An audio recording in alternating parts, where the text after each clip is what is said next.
Hey friend, welcome to Red Hot Mindset. I'm so glad you're here with us today.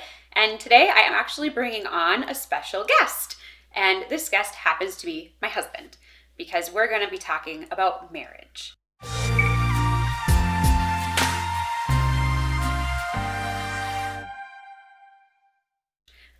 January 28th, we celebrated our 15 years of marriage, which I don't think I'm that old. Maybe we got married really, really young, like 10. But anyway, so 15 years seems kind of like a milestone, and I thought it'd be fun to have a conversation about some of the things that we've learned in 15 years of marriage. So what's going to happen today is we're going to share, we each have 3 things we want to share about what we've learned in 15 years. We didn't talk to each other before. This is very candid, very raw. And so I may not like the 3 things he has, I don't know, but they might be funny, they might be serious, I'm not sure. So we'll kind of see how it all plays out. I'm going to have him introduce himself. We might talk a little bit about where we met or whatever. I don't know what we'll talk about. And then we'll kind of get into what we've learned and we'll go back and forth. And I'm going to make him start so I get the final word. She always gets the final word. Women should. Anyway, so do you want to share a little bit about yourself if you want to tell anyone? Sure. Anything? Well, I am her husband, but my name is Josh, in case you didn't already say that. Didn't. And I am cutting this part out. So he's never been on a podcast before. He's actually my editor, and he edits podcasts and YouTube videos, but he's not usually on the flip side. So he's a little nervous today. Yeah, and now you made me not be able to cut it out. Very strategic of you. So, yes, but Gabe and I met in high school, and so I wouldn't say that we were high school sweethearts because we weren't, no. But we met in high school and we were friends, and we just stayed friends through our college years, and we have some funny stories about like how we met or how we started dating and all that stuff that we might go into, but we'll just say for time's sake that I wore her down and somehow convinced her to date me and eventually marry me. And yes, so now we're 15 years in, and that's what we're going to share about. And what do you like to do? Oh, I'm big into rock climbing. That is my recreation of choice, and so I love that. I feel like it's a lifelong sport, and it keeps me healthy, and we moved to Colorado for many reasons, but to be near the mountains and for our love of the outdoors is something that I'm obviously pretty excited about our location now. So yeah, and he used to pretend to like snowboarding. we made him learn snowboarding because that's what I was into, and then rock climbing is fun. I like rock climbing. Apparently, I'm a natural. However, as soon as I get up to the top, I cry because I don't want to come down because I'm scared of heights. So I'm working on that fear. But we do it as a family. It's really fun. And yeah, I'm pretty sure I went snowboarding only to woo you. And then I don't think I've been snowboarding since. You haven't? I haven't. I have a snowboard. Haven't used it. Anyway. All right. I got what I wanted. Enough said.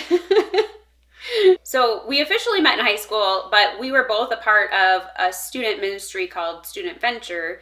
And we used to take retreats out to Colorado. So this is why we fell in love with the mountains. We both fell in love with it, not together, like separate. And so we went up to the YMCA in the Rockies every year for a student conference for a week. And in college, we started helping. So we both were helping in college. And that's kind of how we became friends and the whole thing started. But honestly, I didn't really like him like that, like at all. Ever. I don't know when he started. He probably started liking me like almost right away. Yeah. Obviously. I mean, what's not to like? I don't know. And so he actually, I think it was my freshman year of college, the summer of my freshman year, he asked me to date him. And I flat out told him, no, I don't like him like that. Which probably is mean, but honest, I guess, because God hadn't worked on me yet on that. And I kind of had my eye on someone else back in college. And the timing would have been terrible anyway. Yeah, I was in Texas. He was in Minnesota. Long distance. Yeah, no. I didn't think that one through, but it's a fun story now. Yeah, you didn't think that one through. That's okay. You made me reject you.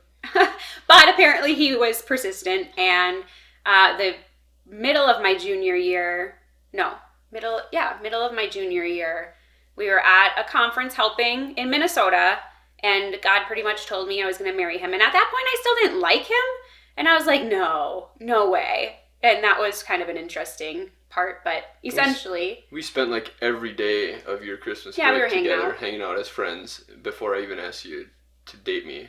I think I kind of started to get a feeling that maybe it was mutual when she invited me to play cards with her parents and her family friend on New Year's Eve. Yeah, we just needed extra people to play. Yeah, I'm sure.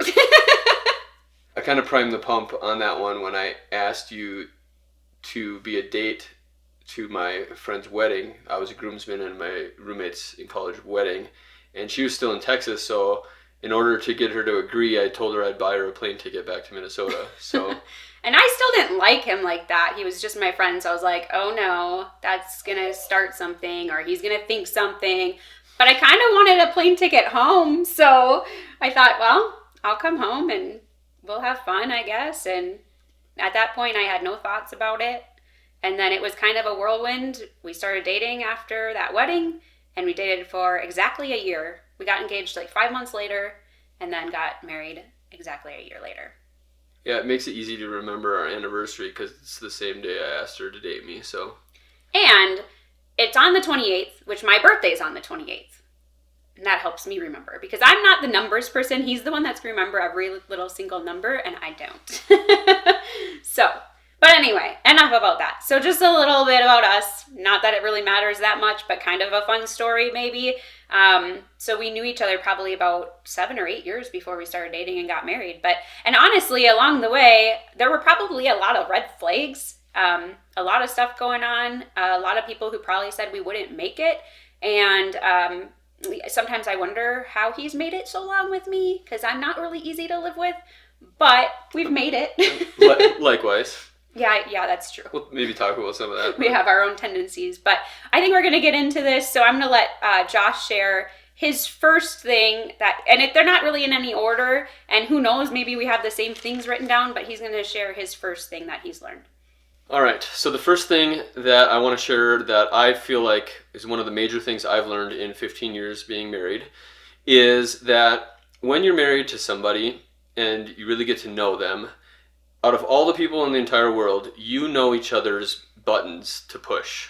And when I say that, I don't just mean like the negative buttons, like how to irritate the person and how to set them off. The good ones too, like how to make them feel appreciated and all that stuff. So I feel like that's one of the major things, is that we know each other's buttons, and to use those buttons responsibly, because we're not always the best at not poking at their hot buttons. Poke. Tell the truth. But poke. So I would say like the negative tendency on knowing each other's buttons is that you purposely kind of try to irritate them, try to rile them up and things like that. And on the flip side of that is you can also use it for the positive to, push the button of appreciation, push the button of speaking their love language, things like that. And so, use the positive, not the negative, is what I would say in something that we learned. And tell the truth, though. I think sometimes, especially, so I almost say I like to self-sabotage sometimes, which is probably a book that I could write at some point, but almost the whole, well, don't tell me all these things and whatever, like, you kind of push away. And so I do like to push his buttons a lot, like the bad way, and it's probably just my tendency of like shutting people out or not getting too close. And that's just me being honest, because that's just something that I've had to work through for a very long time. I think I've gotten better, but I do know how to poke. Yeah, and I do too. I try not to. And part of it is just realizing when you're doing it and admitting to yourself, because you're probably not going to admit it to the other person, but admitting to yourself like, yeah, I did probably aggravate that situation, and, take responsibility and just change. So. Well, or probably like the times I poke is when I'm annoyed. So if he's not doing something the way I want him to or whatever, then I just start pushing buttons to rile him up a little bit more, and then I get mad at him for riling up. I mean, it's true. I'm just saying. And when we do that in marriage, it's really hard to get along. And then it's like, okay, now we have to come back together, say we're sorry, be okay, just kind of start at square one again or start fresh and be willing to do that. Because I think a lot of times in marriage, when we poke too much, that's when people say it's just not worth it. It's not worth trying to fight through that. Yeah, you have to make it really short if you do realize it, because if it's an ongoing thing, a person's mind is going to say, do I really want to deal with this for the rest of my life? I mean, we had a situation with our kids in a situation that was not emotionally healthy for our kids. And so we had to ask the question, do they want to deal with that for the rest of their career? Yeah, it's tough. It's tough decisions. But when it comes to marriage, you work as hard as you can to keep it working, right? And so... Yeah, we've committed to this is for life, so we're not going to... Even if we push each other's buttons, but just walk out and have our own time for a while. Okay. You've never had to sleep in the doghouse, so we don't have a doghouse. I don't think I would anyway. I think in order to irritate you, maybe I'd push your button by just sleeping in the bed anyways and then sleeping on the couch. I like my space. Anyway, okay, enough about that one? Sure. It's mine. What's your first one you want to share? Yep. So my first one essentially is when we put Christ first, our marriage is better. And that's probably my number one, because in all things, that's what matters most. And really, the marriage reflects Christ. And so if either of us are not putting him first or not engaged in our quiet time or what, you can tell. Like, the days I've missed my quiet times or just focused on him first are the days I'm going to push his buttons or gonna do those things. And, when we started dating, it was kind of funny. It's not in my phone anymore, I don't think, but we used to write letters. Okay, so we dated long distance. The whole year it was long distance because I was in Texas finishing up school. But we used to sign our things number 2, or we'd say, dear number 2, or whatever. But essentially because we wanted to make sure that we remembered who our number 1 was, which is Christ. Yeah, and so that's actually one of mine that we'll get to, but we can talk about it now. So see, like I said, some of them might line up. Yeah, so this was my number 1. I was kind of going 3, 2, 1. That's the analytical. And I was going 1, 2, 3 because to me it's the most important comes first. Saving the best for last. So we're different but the same. So that was my number 1 anyways, but I was going the other order. And I was going to say this exact same thing, is that and here's the background on that. A great mentor of mine named Brian had recommended a video series by a preacher named Louis Giglio. And if we can find it, I think I'll be able to find it. We'll put a link to a playlist in the show notes here. But in that, he talks about the pressure that you put on another person that they are the one. And it puts a lot of pressure on the other person if they have to be the one. And so the premise of this talk is that other person isn't the one. We're going to make God, or we're going to make our relationship with Jesus number 1 in our life. It takes the pressure off of that other person, and they can be number 2 in our life, so that's okay. And so yeah, we are our number 2s. She's listed as number 2 with a heart in my phone, and has He's been. The romantic one, and the sappy one I am not. But yeah, so she's my number 2, and that leaves it so that she's not responsible for making me happy. She's not responsible for a lot of things, because it's my relationship with God that has to come first. I need to find my happiness, my fulfillment, and my growth there first, and that frees her up to just be her. And likewise, her the same to me. Yeah, because if we depended on each other for everything, we'd quickly realize neither of us are perfect. Well, I would probably say I'm perfect and he's not. Just kidding. No one's perfect, right? So, but if we put them on this huge pedestal, like up to where Christ would be, then they are going to fail all the time, and our expectations aren't going to be met. And then we will not feel fulfilled. We won't feel joy, and we won't feel happiness.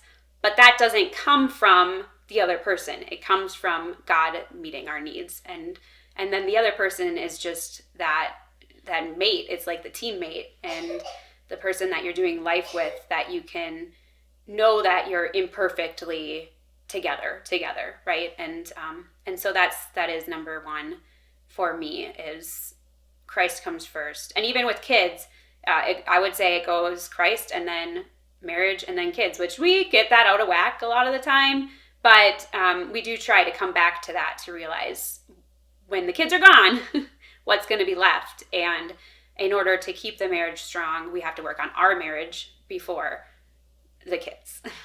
I think a lot of society puts the kids before the marriage. I think that's just like what society is telling people to do these days. Like, and I don't know if it's just more on the side of the mom, the wife, but I feel like it comes that way. Like, they're going to put the kids above their husband is the messaging of society, I feel like. And Gabe's right.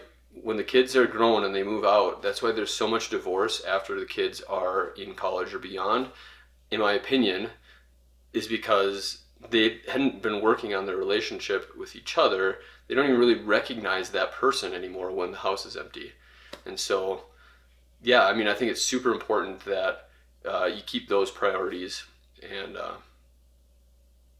then you have something to look forward to. So yeah, so the biggest one, Christ first. All right, what's your number two? Well, I got to go with my one. So now it's back to you again. What? So we're not going to talk about that anymore? That was your number one? That was my number one.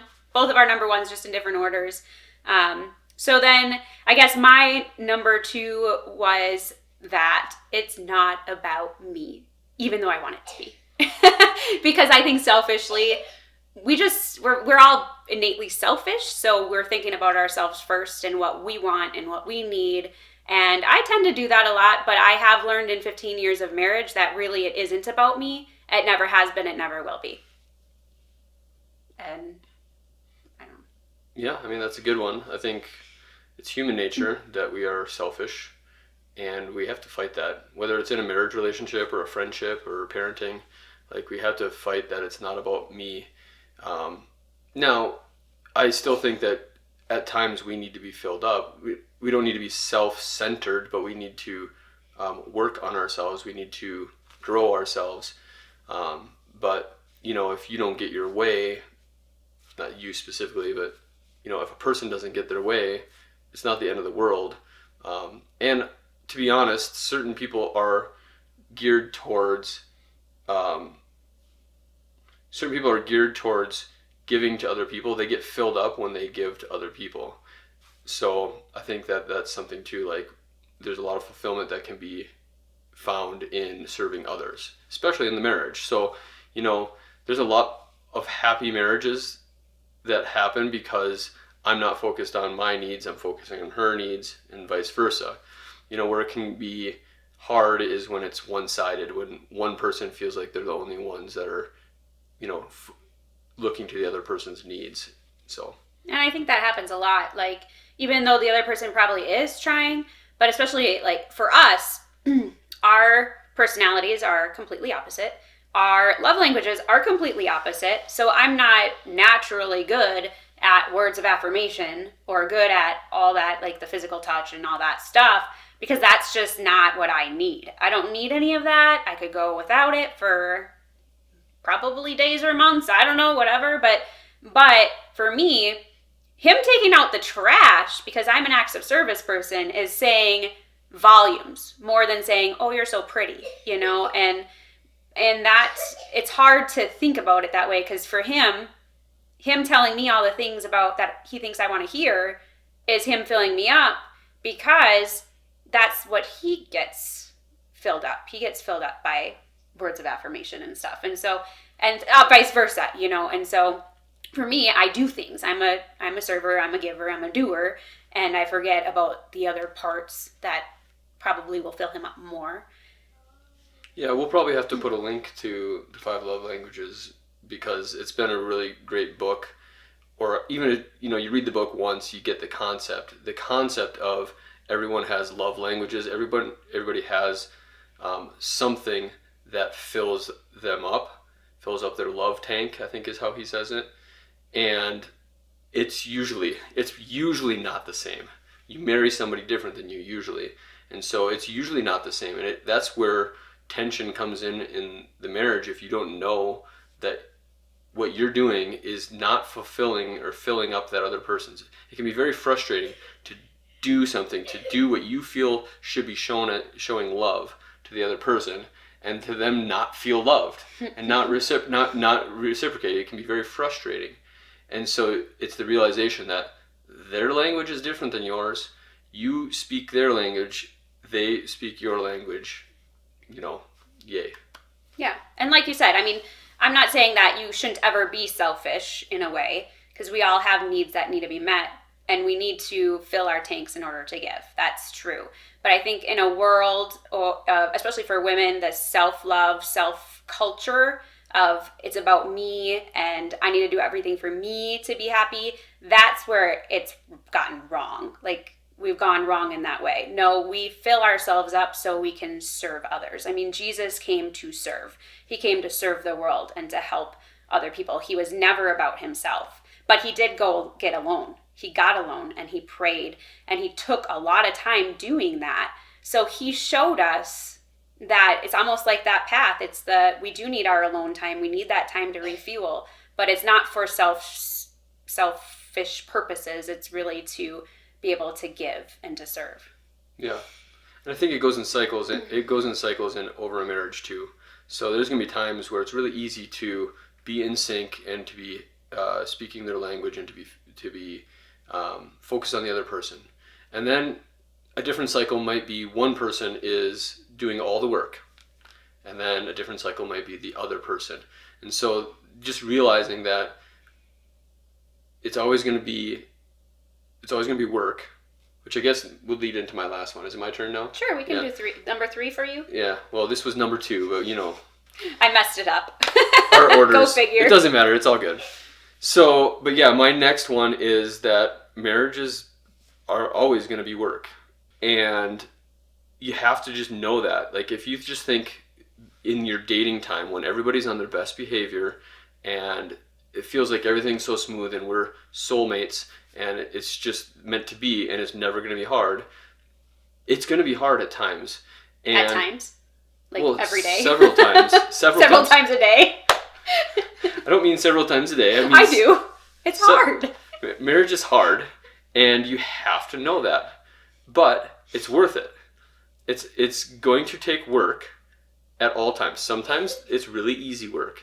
Sometimes things are smooth sailing, especially early in the relationship when everybody's on their best behavior. Well, or when you remember that I'm always right. Sure. Or when everything's about me. Yeah. Then it's easy. Right. That kind of just changes my one I just said, but that was sarcasm though, right? Maybe a little bit. I don't know if sarcasm comes across in podcasts, but yes. So it's going to take work, and there's going to be times where it's more work. There's going to be times where you don't really like each other, but you still love each other. And so that's the whole concept that love is not a feeling. Love is an action. Love is a choice that you choose to be loving, or you choose to continue to love that person even though you don't really like them at that moment. You're going to have those phases. It's okay to love but not really like the person. It's the same thing in society. There's people that I don't particularly like, but I should still be showing them love. I should still be loving towards them. So that's my third, in whatever order, is that marriage is going to take work. It's always going to be work, but the work is worth it. Yeah. Well, and I think the work is sometimes in seasons, because we've gone through so many hard times as well. We've gone through financial hard times. We've gone through job layoffs. We've gone through having 3 kids, having busy schedules, all the things, and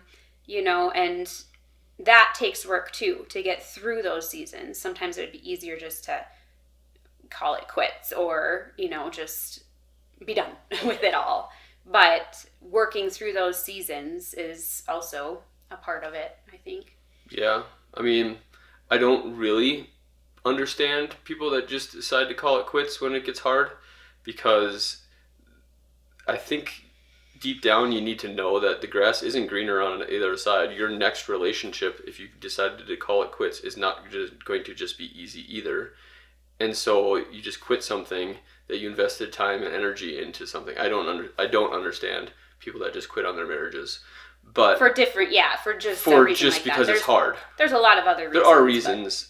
There are reasons, but if it's hard, just because it got hard, well, everybody's marriage gets hard.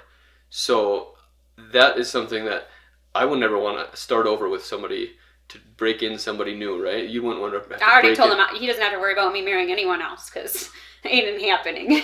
Yeah. If he left us early, like, he won't, but if for some reason he passed away early, I don't think I would ever date again. It's too much work.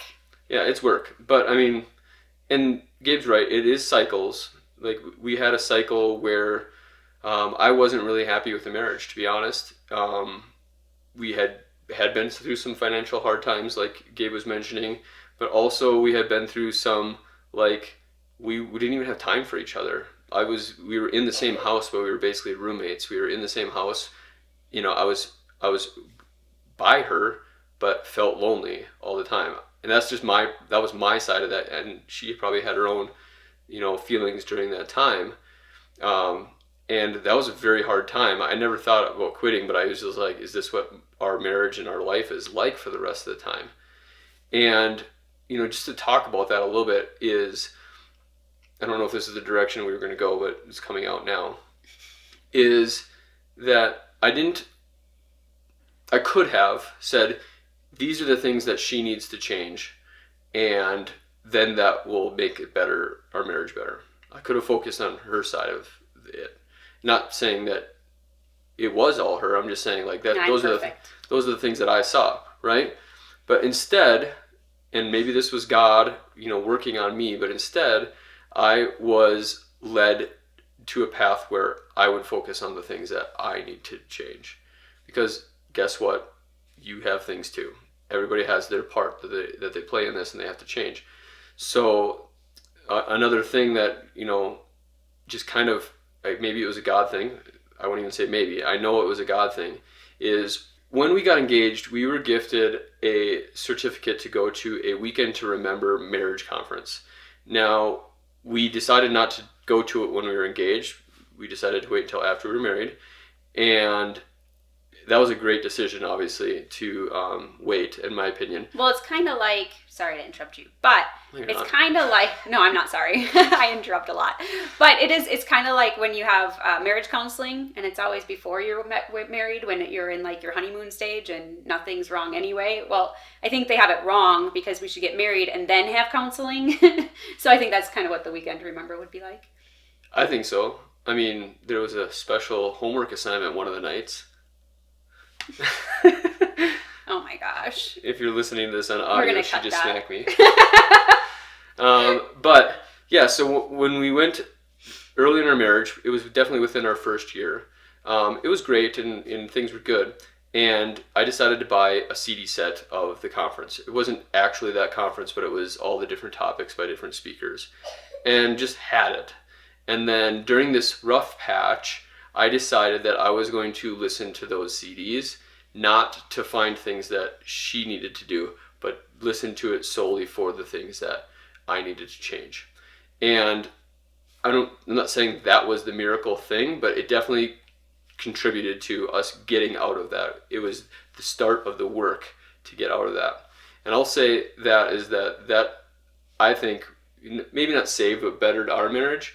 But I know that me loaning out that CD set to two different people in particular has saved their marriages. So, there's something to be, and I gave them the same instructions. Don't focus on your wife, focus on what you can change. And that part saved their marriages. Not necessarily the CDs, but the concept of these are things that you need to work on.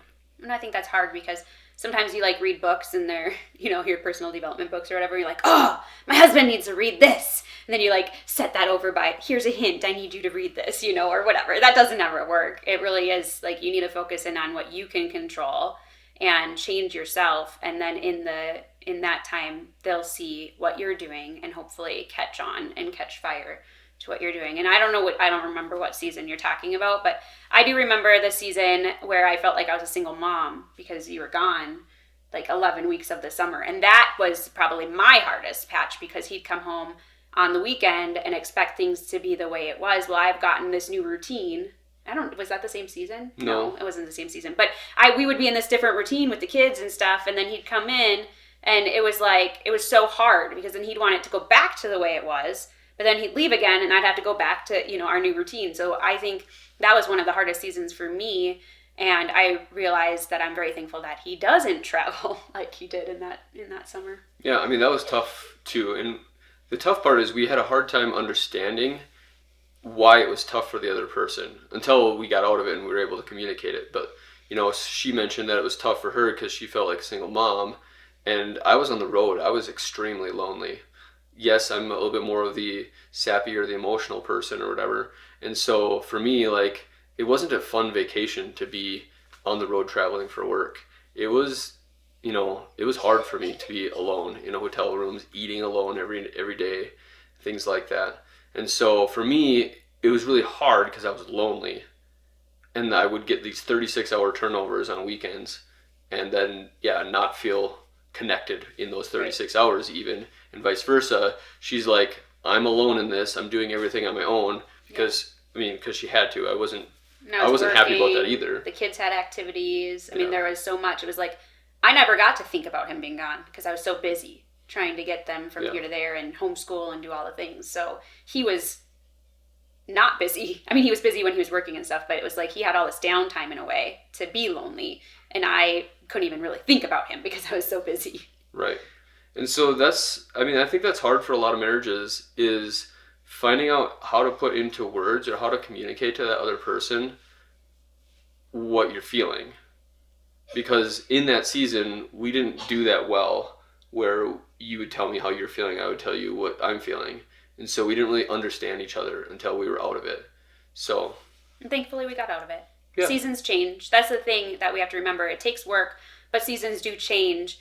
And as long as we're willing to grow and change together, then it can be okay. And it might not look exactly like it did on day one of marriage, but it can still be just as good or better because now you're understanding someone better, maybe. Yeah. Anyway, anything else? No, that's good. What's your number 3? Okay, my number 3, and this is what we're going to end on. Maybe. It's essentially that I don't know anything. I really don't. It's like we can tell you all the advice that we have and talk about all the things we've learned, but I've learned that I don't really know anything yet. I think we're still growing and changing. I don't think we're ever going to arrive or ever really know the other or understand the other person. But I think it's a fun journey to try and learn and understand. And so I've learned, because like I said, I like to be right. I'm always right. I have to win the games. That was probably bad too, because I'm competitive. So we would play games like Rummy. And this was in the beginning of our marriage. And I would lose and I'd be like, we got to play again. We got to play again. And we kept playing until I won. Yeah, play until you won. And I'd be like, this is getting old. So he would win 10 times and I'd win once. And I'd be like, yes, I won. It's a lose-lose situation for me, right? Because if I lose on purpose, she's going to get mad at me for losing on purpose, for holding back. So. But it's things like that, little quirks that we have to learn. Now we learn. I've gotten better. As long as you don't make me play Monopoly, I'm good.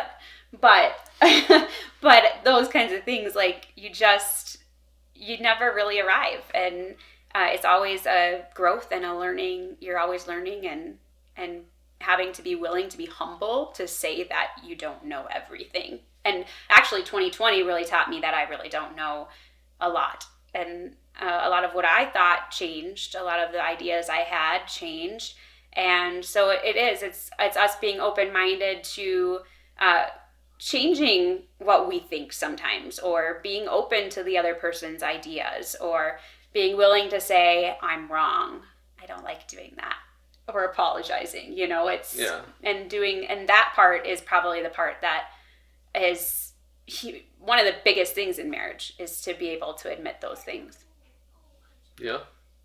I think, it's all true. See, he doesn't even have anything. I nailed it. He doesn't have anything else to say. Yeah, I thought of a bonus tip. I don't know if you're gonna be mad that you don't get the last word. Oh, I'll get it. You might have to figure out a way to have. I finish this. I do the outro. Yeah, but a bonus tip is something that I've realized. It's something you said just a little bit ago. Kind of sparked it for me. Is did you know that it's possible to agree with your spouse and still fight about that thing? Yeah, I mean, there's time. This is crazy. Is like communication is not just about saying the words, but like we could be saying the same thing, just different ways. We could be agreeing with each other. Why are we fighting? I agree with you. So that's a kind of a funny little anomaly that you'll find is you agree with the other person, but you're still fighting about that thing. It's crazy. No, there's just a lot to learn, and sometimes people just like to fight. No, I might like to fight sometimes. I don't like confrontation, or so I say. But with him, I kind of like pushing it and like seeing how much I can get away with, I think, sometimes. And probably because you're the one I'm most comfortable with, Yeah, it's good that you're comfortable with me. Not good that I fight with him, though. Yeah. And it's not always the wife that likes to fight and the man that doesn't or whatever, but like whatever the arrangement is, the one person likes to kind of push the envelope and the other person doesn't really want to be a doormat, and so then they kind of push back. And so yeah, that's a dynamic. That's a real thing. Yeah. So I don't know, I think that's probably good, wrapping it up like that. Well, let's hold on before you do that. So the whole doormat thing, so she married me because I was so patient, right? You've said that many times, like, why aren't you patient like you were before? I pushed his buttons too many times. And that's what I'm getting at is like, she liked that quality of me of patience, but down the road I don't want to be walked on for my entire life. So I don't walk on him all the time. I know, I'm not saying you do. I'm just saying that's what goes on in my head. And so then when I start pushing back because I don't want to set the precedence of, being a doormat, then it startled her that I wasn't as patient as she maybe thought. No, maybe. Or we're both just really stubborn, so. Yes. And you didn't show me your stubbornness before we got married. That could be. See. We do hide things from each other, or you hide things before you get married, I think, so. But it's true. I think that's part of it is just not trying to change the other person. And we talked about that a little bit, but it's because you may not like who that person becomes if you try to change them and you force it. It's probably better for God to change the person, right, or to ask God to change your heart.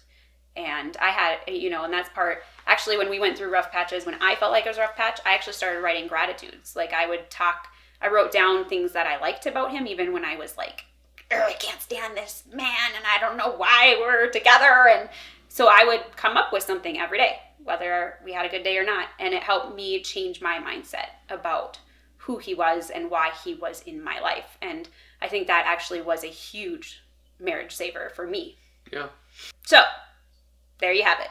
We gave you probably a few more than 3 things each. But I think the biggest takeaway is to make sure that you put Christ first in all that you do and be willing to say you're sorry, I guess. And I mean, all the things. Everything, all of it. Just listen to it again and again if you need to. But, and again, we don't really know everything. We're not marriage counselors. We're not anything. We're just 2 people who God put together, and we're learning and growing every day. And so that was my special guest. Thanks for coming to hang out with us, Josh. I think this will be fun. I'm hoping it turns out good. Yeah, I think it did. It'd be fine. I also want to let you know that Thursday, for the Thursday Tidbits, I have my friend Michelle on, and she's talking about some more marriage tips. And I think as some of us have gotten to be more working at home and we're with our spouses a little bit more often, sometimes we have our own little qualms and things that we have to work through. So Thursday, we are going to be talking about how to get along with your husband throughout being together more often, and how to really work together and to really grow together. So look forward to that. It's our Thursday Tidbit, and the Thursday Tidbits are all about helping you live intentionally in all areas of your life. So, with that, we're going to sign off. I pray that you just run your race, and I believe in you. I'm nervous because the host is really beautiful. Oh, you're annoying. Should have a blooper section at the end. Of all the annoying things you say. I'm not annoying. I'm adorable.